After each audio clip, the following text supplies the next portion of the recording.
नमो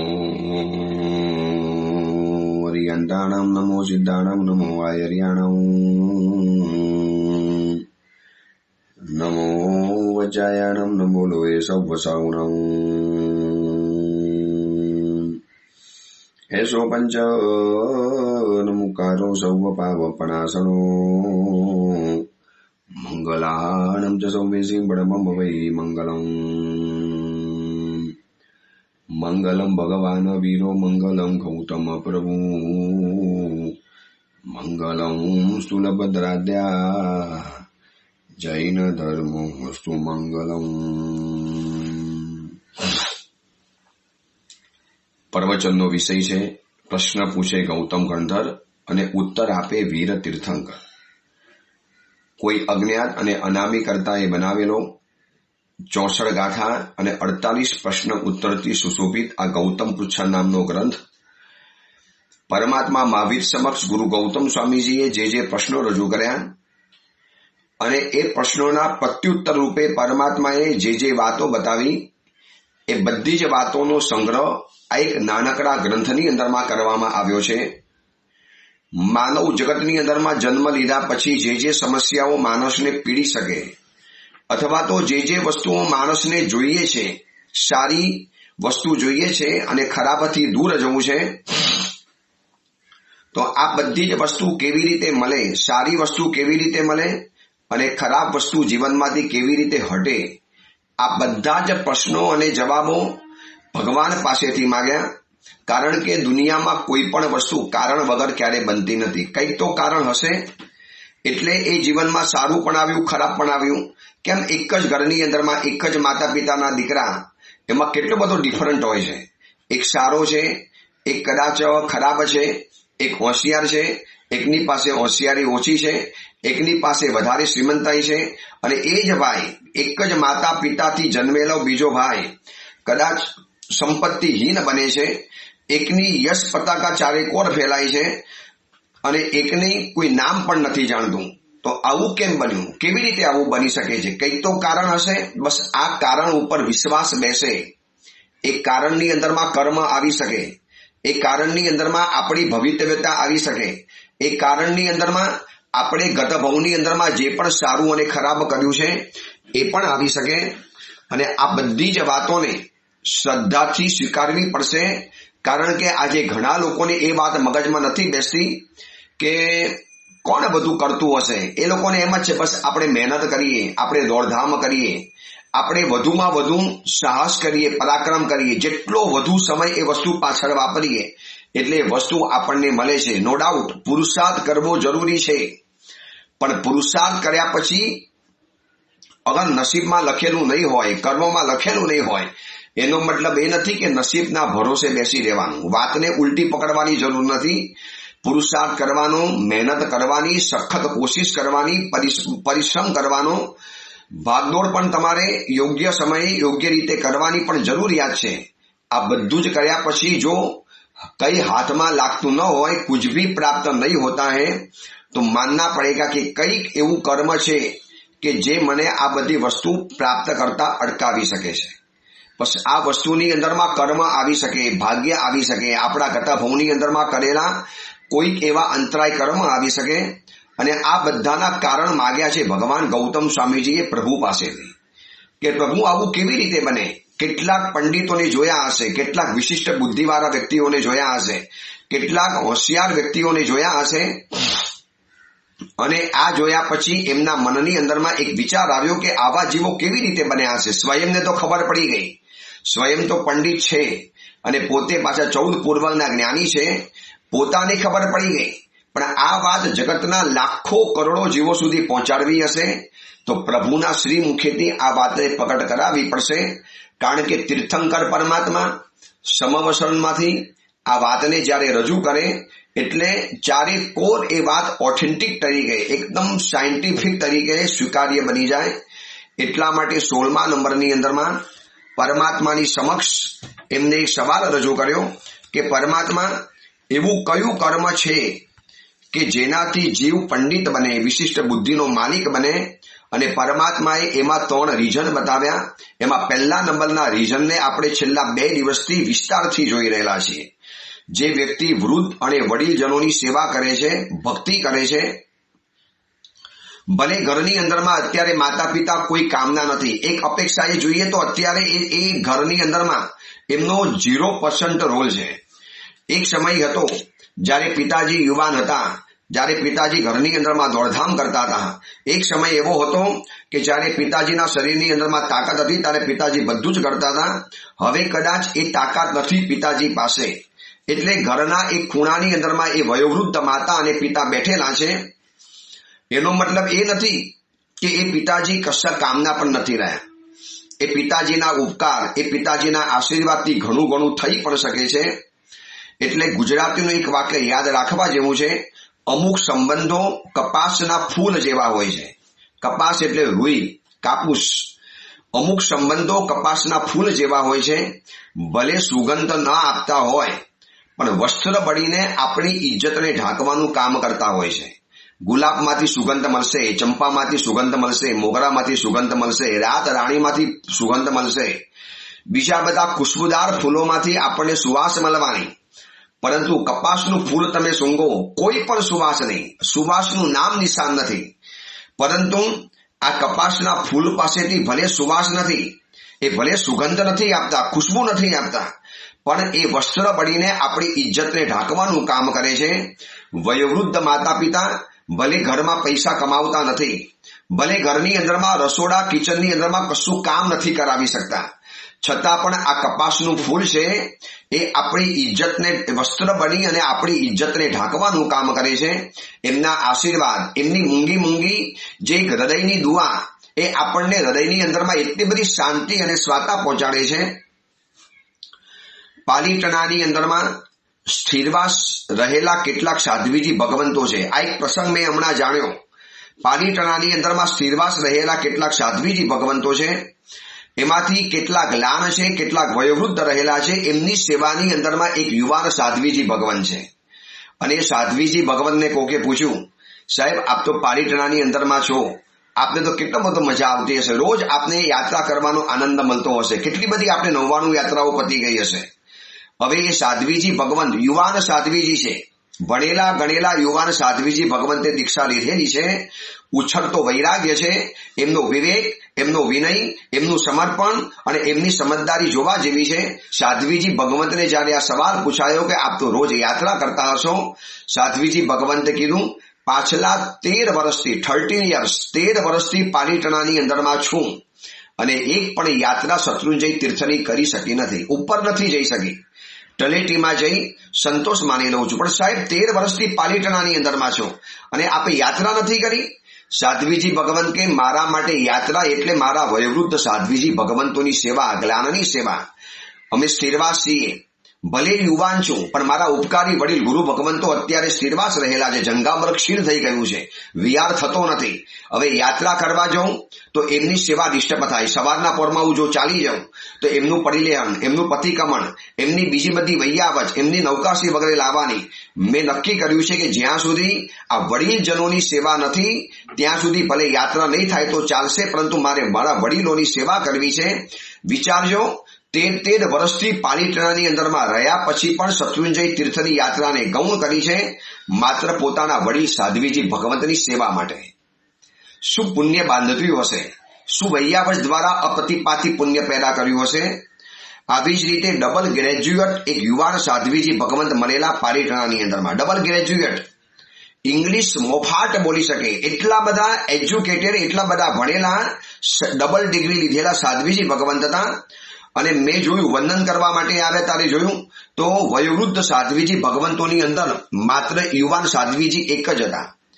એટલે મેં સહેજે પૂછ્યું કે આપે દીક્ષા લીધી તો આ બધા વયોવૃદ્ધ સાધ્વીજી ભગવંતોની પાસે લીધી?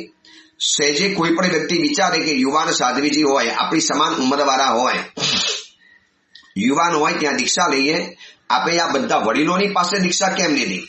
ત્યારે એ સાધ્વીજી ભગવંતે કીધું કે સાહેબ, મેં પસંદ કરીને આ ગ્રુપને લીધેલું છે, મારી આ ચોઈસ છે.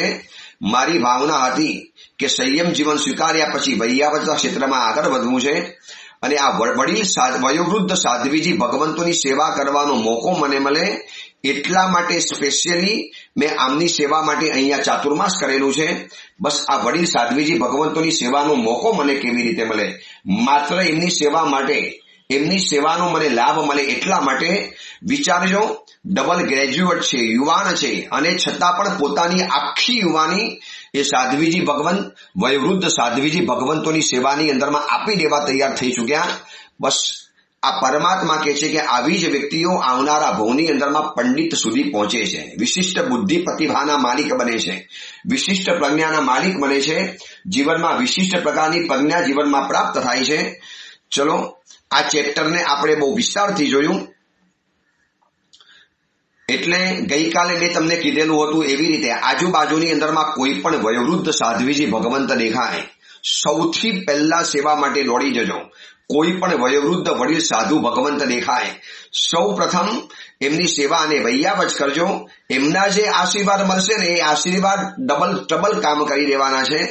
બીજા નંબરમાં પરમાત્મા એક કારણ બતાવ્યું છે કે જે પુણ્યનું પાપનું સ્વરૂપ જાણવાની જિજ્ઞાસા રાખે છે, ધર્મ અને અધર્મના સ્વરૂપને જાણવાની જે જિજ્ઞાસા રાખે છે, જેને પુણ્ય અને પાપના સ્વરૂપ જાણવું છે, એને ઉત્કંઠા હોય. પુણ્ય કોને કહેવાય, પાપ કોને કહેવાય? આ પુણ્ય અને પાપ શબ્દ વારંવાર સાંભળ્યા છે. શું છે આ પુણ્ય અને પાપ? આપણે પુણ્યનો મેરુ પર્વત ધન્યકુમાર ચરિત્રની અંદરમાં પુણ્ય અને પાપના સ્વરૂપને બહુ વિસ્તારથી જાણ્યું છે. બહુ વિસ્તારથી એની અંદરમાં આપણે પુણ્યની વાતો કરી. છતાં પણ પુણ્ય કોને કહેવાય અને પાપ કોને કહેવાય, જીવનમાં બધી જ વસ્તુ સરળતાથી આપણને પહોંચાડે એ પુણ્ય છે. અને દરેક વસ્તુ મળવાની અંદરમાં આપણે અંતરાય, અવરોધ, ચીનની દિવાલ જેવા અંતરાયોને ઓળંગવા પડતા હોય, આ પાપનું સ્વરૂપ છે. આ એક બહુ બેઝિક વ્યાખ્યા છે. જીવનમાં બધી જ વસ્તુ ઇઝીલી, બહુ સરળતાથી, બહુ સહેલાઈથી, કેટલાક શ્રીમંત પરિવારના નબીરાઓને જુઓ, જન્મતાની સાથે બધી જ વસ્તુ એને મળી ગઈ. સોનાની અને ચાંદીની ચમચી લઈ અને જન્મ પ્રાપ્ત કર્યો છે. બાય બર્થ બધું જન્મતાની સાથે મળી ગયું.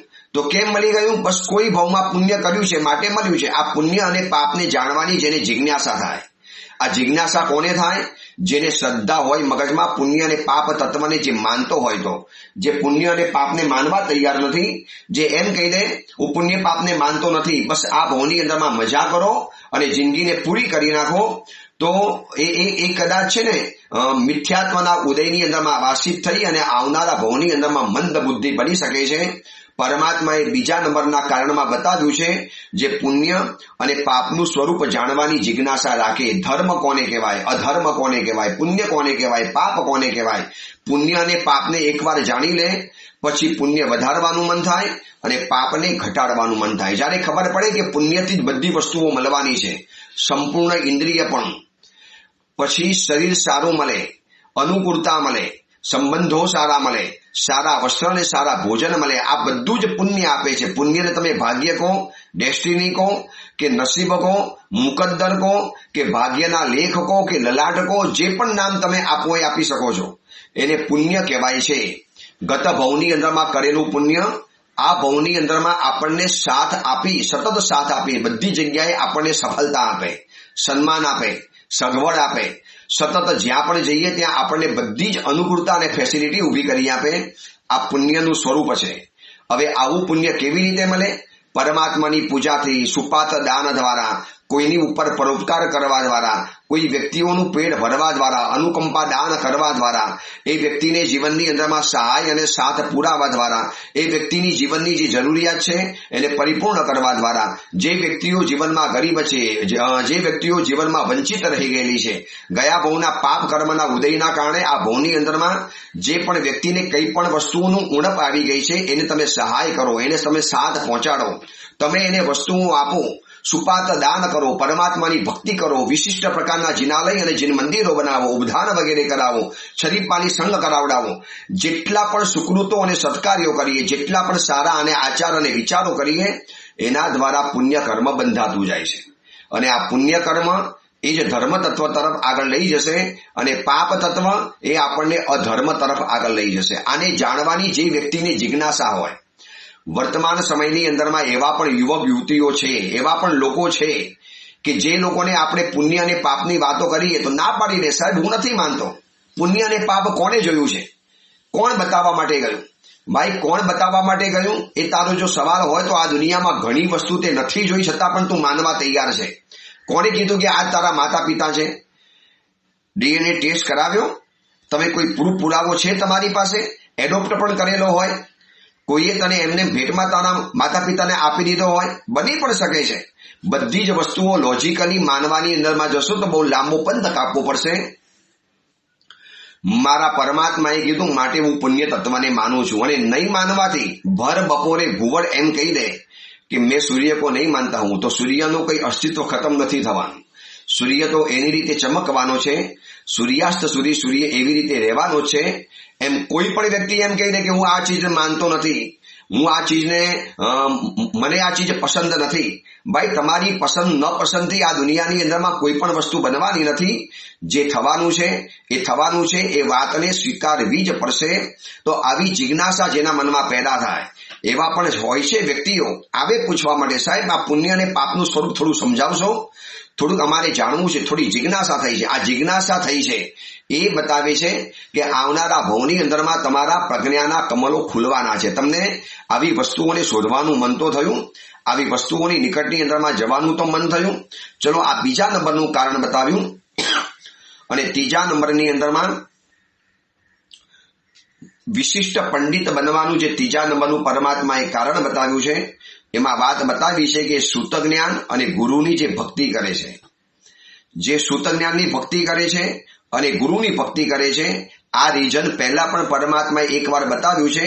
વિચારજો આ રીઝન કેટલું મજબૂત હશે કે આના કારણે કેટલા બધા ફાયદા થતા હશે, કેટલી બધી વાતો આના દ્વારા થતી હશે કે જેનાથી વારંવાર આનો ઉલ્લેખ કરવો પડ્યો કે સૂત જ્ઞાન અને ગુરુની જે ભક્તિ કરે છે એને પણ જીવનમાં વિશિષ્ટ પ્રકારના ક્ષયોક્ષમો ખુલે છે. આ 3 રીઝન બતાવ્યા છે પંડિત બનવાના. હવે પરમાત્માએ એક રીઝન એ બતાવ્યું છે. 17મા નંબરમાં જે ગૌતમ સ્વામીજીએ સવાલ પૂછ્યો કે પરમાત્મા એવું કયું કર્મ છે કે જેનાથી જીવ મૂર્ખ બને છે, જેનાથી જીવ બુદ્ધિહીન બને છે, જેનાથી જીવ પોતાના જીવનની અંદરમાં સાચા નિર્ણયો નથી લઈ શકતો, એવા ખોટા નિર્ણય લઈ લે અને જિંદગી એવી ઉલટા પાલટી ચાલી જાય કે આખી જિંદગી ખતમ થઈ જાય.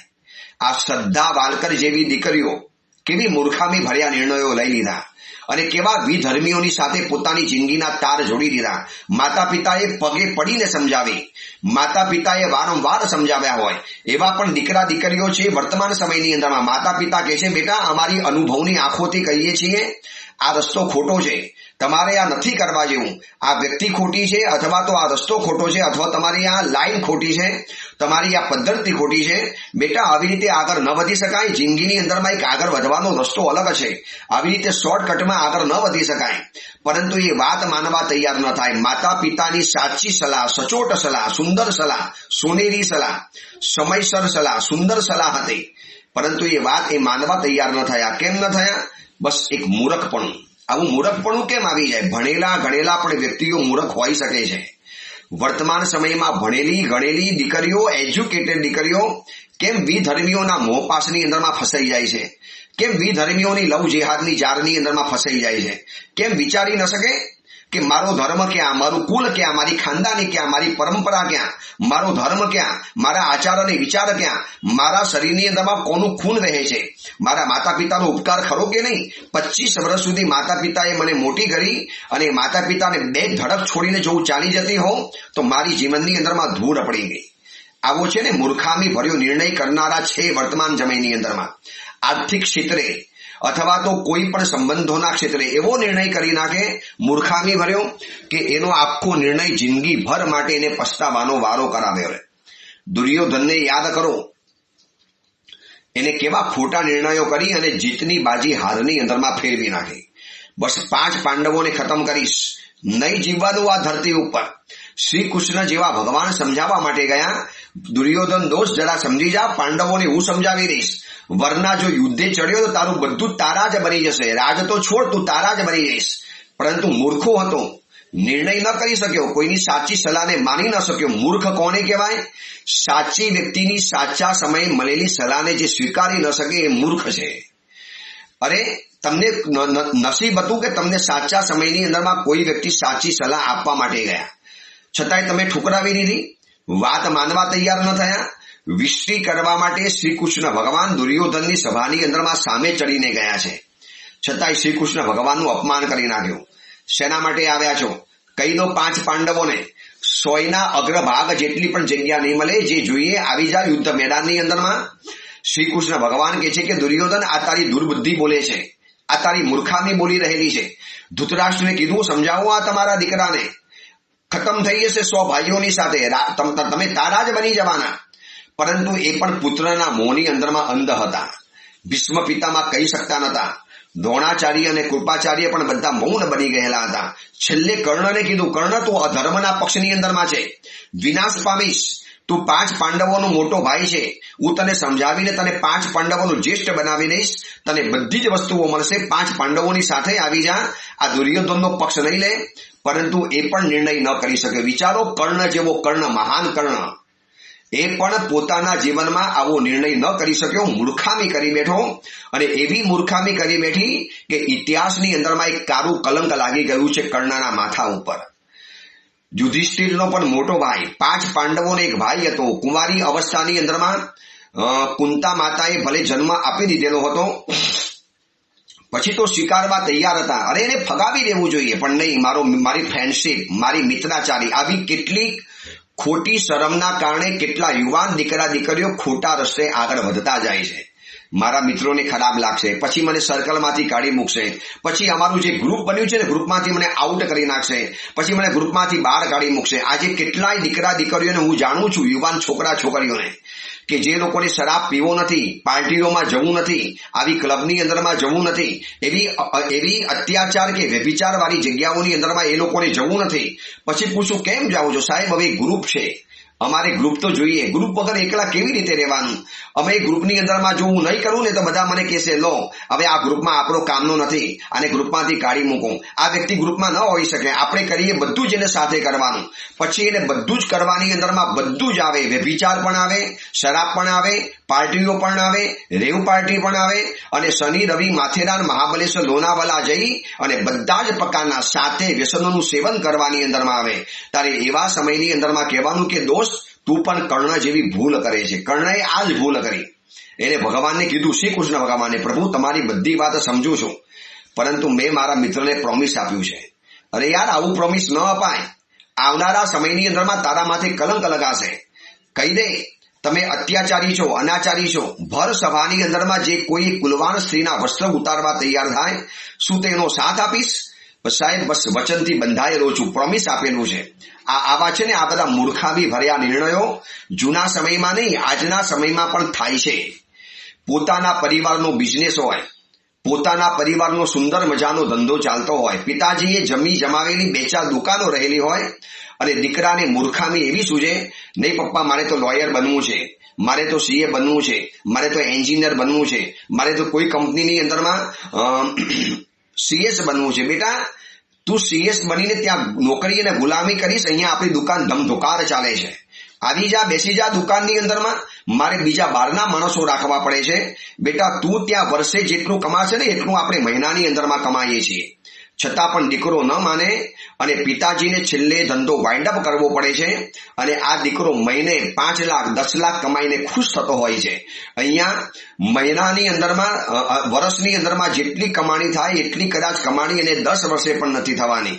પરંતુ કેટલાક મૂર્ખાભી ભર્યા નિર્ણયો આજના વર્તમાન સમયના માણસો કરી લેતા હોય છે. સારા ગુરુદેવ મળ્યા હોય, સંયમ જીવન સ્વીકારવાનો ભાવ હોય, અંદરમાં એકવાર મન પણ થઈ ગયું હોય, પછી થોડી ઘણી કાયરતા, ડરપોકપણું, પછી કેવું, એક ડરપોકપણું એટલે લોચ નહીં થાય, વિહાર નહીં થાય, પછી કેવી થશે કે નહીં થાય, બસ આ જ વિચારના કારણે માતા પિતાએ પણ કહી દીધેલું હોય, બેટા, જો તારી ઈચ્છા હશે તો અમે સંયમ જીવનના માર્ગમાં આડા નહીં આવે, જા શિવાસ્તે પંતાનઃ, સંયમ જીવનના માર્ગે આગળ વધી જા.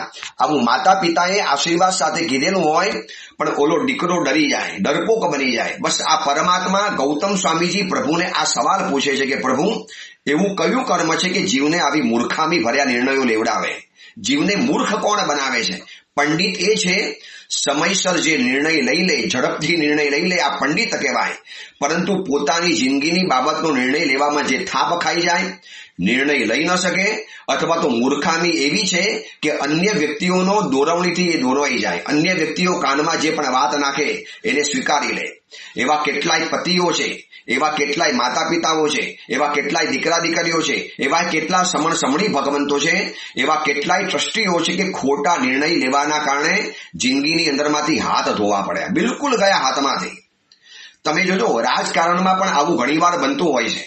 મહારાષ્ટ્ર સરકાર વર્ષો પહેલા ભાજપ અને શિવસેનાની દોસ્તી હતી.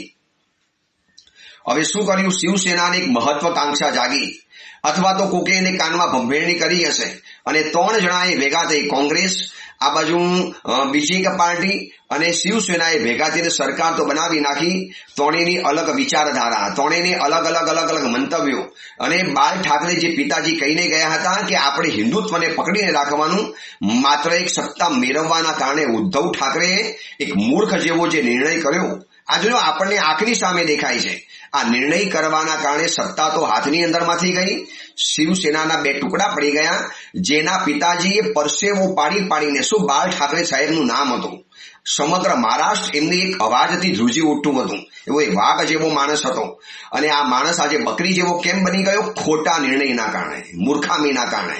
એવી કેટલી યુવાન દીકરીઓ છે, યુવાનીના ઉવેગની અંદરમાં એક લવના ચક્કરની અંદરમાં પડી અન્ય ધર્મીઓ સાથે, વિધર્મીઓ સાથે, પોતાની કુલ પરંપરાથી વિરુદ્ધ વ્યક્તિઓની સાથે લગ્ન કરીને બેસી તો ગઈ.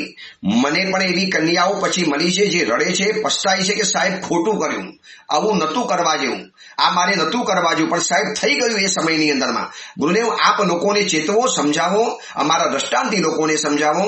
આવું કહેનારા લોકો પણ મળે છે. હમણાં એક સમણી ભગવંતની દીક્ષા થવાની છે, કદાચ થઈ ગઈ હશે અથવા તો થવાની છે. અને સમણી ભગવંત આવી જ રીતે કોઈ વિધર્મીના ચક્કરની અંદરમાં ફસાઈ અને લગ્ન કરીને બેઠેલી હતી. અને એ કર્યા પછી એના જીવનની અંદરમાં જે ભયંકર હોનારત સર્જાઈ, જે જીવનમાં ત્રાસ, મુશ્કેલી અને જીવનમાં જે આપત્તિના ડુંગરા તૂટી પડ્યા, જેમ તેમ કરીને આ હિંમતથી એ છોકરી ત્યાંથી ભાગી માતા પિતાના ઘરની અંદરમાં આવી. પછી આ દીકરીએ એક છોકરીઓની શિબિરની અંદરમાં જઈ અને પોતાના નામ સાથે, પોતાની ખુલ્લો બાયોડેટાની સાથે સમજાવ્યું કે મેં આવી ભૂલ કરેલી, હું વિધર્મીના ઘરમાં પહોંચી ગયેલી, મેં પણ આવું કરેલું હતું, બધા જ પ્રકારનું જીવનમાં પાપ કરીને બેઠેલી છું, પણ તમને ચેતવું છું, સાવધાન રહેજો, મેં ભૂલ કરી નાખી, મૂર્ખામી ભર્યા નિર્ણય કરી નાખ્યા. કોણ બનાવે છે આવા મૂર્ખ? કોણ બનાવે છે આવા ખોટા નિર્ણયો કરાવનારા માણસોને? કોણ બનાવે છે? બસ એનું કારણ પ્રભુ પાસેથી ગૌતમ સ્વામી માગે છે. એની પહેલા આપણે આવા કેટલાક મૂર્ખાઓને જોવા પડશે, જેથી આપણે મૂર્ખ ન બનીએ. જીવનની મજાની બધી બાજી ગોઠવાયેલી હોય.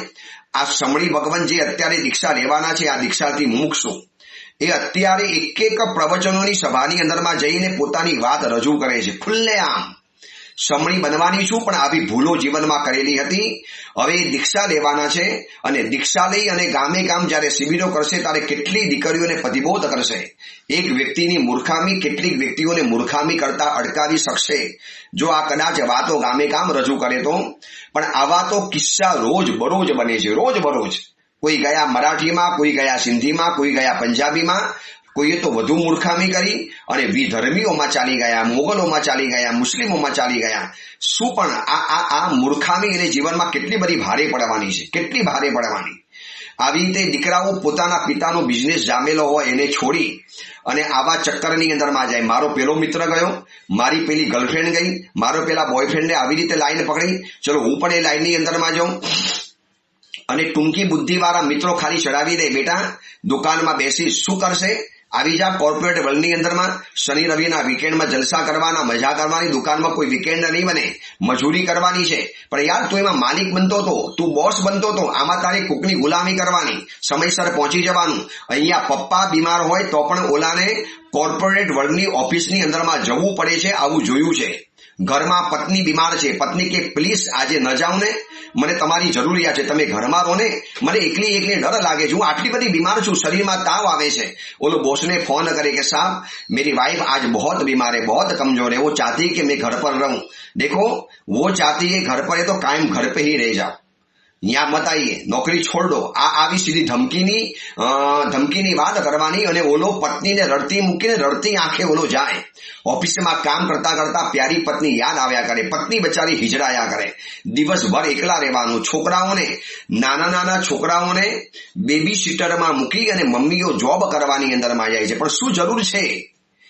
કરી તમે લગ્ન પહેલા જોબ કરી લીધી, હવે શું કામ જરૂર છે? પરિવારને સાચવો.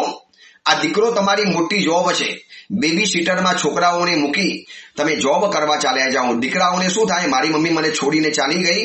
આ નાની ઉંમરમાં પડેલું જે છે ને વિદ્રોહનું બીજ, એ આવનારા સમયની અંદરમાં તમને પણ એ છોડીને ચાલી જશે. તમે પણ ત્યારે રડશો, કગરશો, બેટા ઓસ્ટ્રેલિયા ભણવા ન જા, બેટા વિદેશમાં ભણવા ન જા, બેટા ત્યાં કારકિર્દી નહીં બનાવો, અહીંયા રહી જાને, અમે એકલા પડીશું. તારે દીકરો કહેશે, મમ્મી મને પણ તમે એકલો મૂકી અને તમે જોબ કરવા જતા હતા બેબી સીટરમાં મૂકીને, હવે તમે પણ રહો ઘરડા ઘરની અંદરમાં, ઓલ્ડ એજ હેમની અંદરમાં.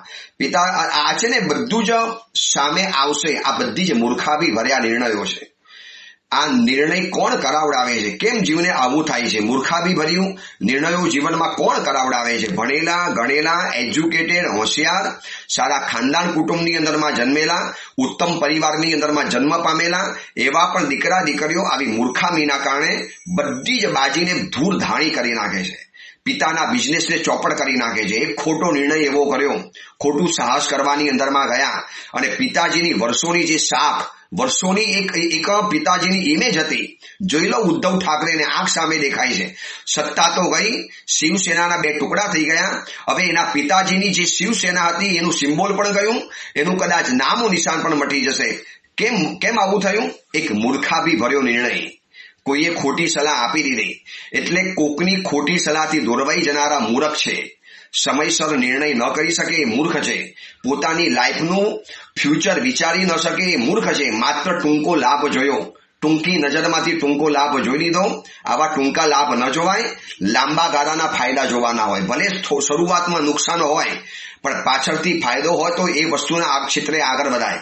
શરૂઆતમાં ભલે ફાયદો હોય પણ લાંબા ગાળે નુકસાન હોય તો એ ક્ષેત્રમાં ક્યારેય આગળ ન વધી શકાય. પરંતુ આ સમજણ જે નથી એને તો મૂર્ખામી કહેવાય છે. આવી મૂર્ખામી કેટલા લોકો કરતા હોય છે એ વાત જાણવી જરૂરી છે. કારણ કે વર્તમાન સમયની અંદરમાં આવા મૂર્ખાઓના કોઈ દુકાર નથી. આવા મૂર્ખાઓ કઈ ઓછા નથી દેખાતા સમાજની અંદરમાં. ભણેલા ગણેલા પણ મૂર્ખ બની શકે છે. એ તમને કદાચ દેખાશે આંખની સામે. ચલો એ અંગેની બીજી વિશેષ વાત આપણે આવતીકાલે કરીશું. એ જ મંગલ કામના મંગલ ભાવના. જેના વિડીયો કાંઈ પણ બોલાયું હોય તો મિચ્છામી દુક્કડમ.